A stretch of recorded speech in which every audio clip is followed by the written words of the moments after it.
Hello friends, দেখো আজ অনেক দিন পর না একটা আনন্দের মুহূর্ত আমি তোমাদের সাথে শেয়ার করছি। আমার ছোটো ছেলে গিটার শিখতে গিয়েছিল, ক্লাস থেকে এসেই বলে, মা আজ আমি ম্যাঙ্গো শেক বানাবো, তোমার জন্য অনেক গরম পড়েছে।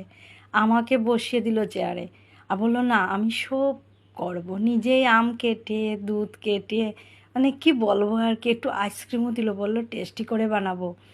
সত্যি বলতে কি আমি অবাক চোখে দেখলাম ওর এই কাজগুলা। আগে না আমার বড় ছেলে এভাবে আমাকে করে দিত। বড় ছেলের কথাটা খুব মনে পড়লো ওর কাজগুলা দেখে। মানে ও আমাকে আনন্দে রাখার চেষ্টা করছে, আমি বুঝতে পারছি। ও বললো মা তুমি কিচ্ছু করবে না, ওর ভাই যেভাবে করতো ঠিক সেভাবে রেডি করে আমার হাতে দিয়ে বললো মা তুমি খেয়ে দেখো কেমন হয়েছে। সত্যি বলতে কি আমি আমার চোখে জল এসে গেছে ওর এই কাজটা দেখে।